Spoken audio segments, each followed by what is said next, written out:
देखंतु बिना प्याज रसुण रे पोटल आलू तरकारी खाइबा को भी बहुत स्वादिष्ट थिला। चलंतु आज बनेबा बिना प्याज रसुण पोटल आलू तरकारी। Hello friend, welcome to my channel Sushri Sangeeta Odia kitchen.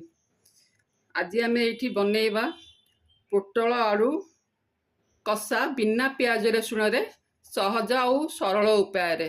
चलंतु बनेबा आरंभ करिबा। मुझे पोटल आलू काटिकी नहीं जाइए। एबे ताकू आमे करेई रे टिके समय पई भाजीबा। एबे करेई गरम हो जाइए, सेथिरे आमे 2 चामच तेल दबा। सेथिरे टिके नाको जीरा पकेबा, गोटे ड्राई चिली पकेबा,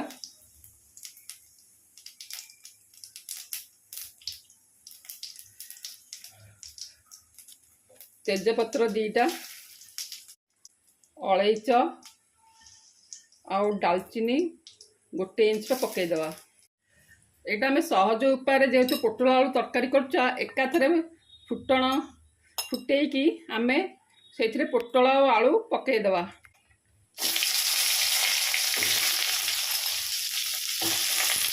मुझे पोटल आलू को पकईकी घाटी नहीं 1 टीस्पून हल्दी गुंड आउ 1 टीस्पून लुण आपण स्वाद अनुसार नहीं पारे।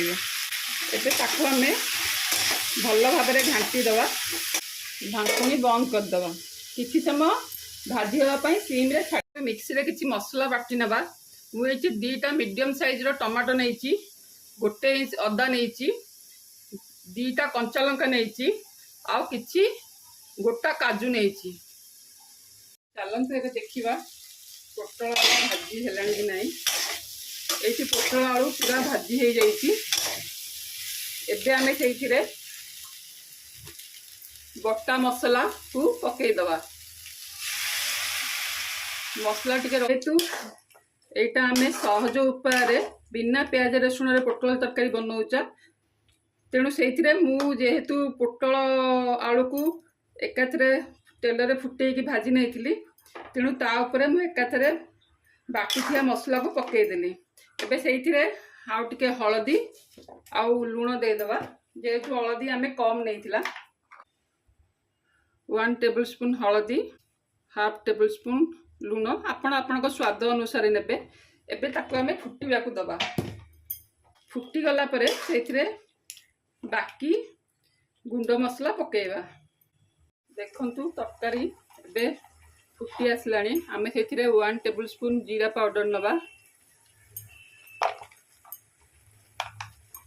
1 टेबल स्पून धनिया पाउडर,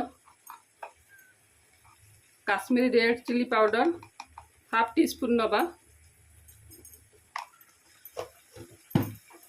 ताकू आमे भल कि मिक्स करदे। भल कि मिक्स करी कभर दे सीम रे किस समय बसई नबा। देखंतु मसला ये कषी हो गलानी। तरकारी पूरा कषी हो सारानी। एबे सेथिरे आमे आम जरूरत हिसाब रे पानी दबा।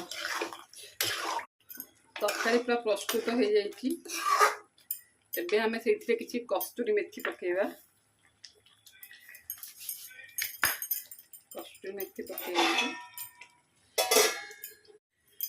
चलते एबे तक आम गोटे प्लेट रे बाहर कर नवा। देखंतु एटी प्रस्तुत हो जाइछि पोटल आलू तरकारी। एटा होछि मोर यूट्यूब रे प्रथम वीडियो। जदि रोसई पसंद आसे ताहले लाइक आउ सब्सक्राइब करिया को भूलिबेनी।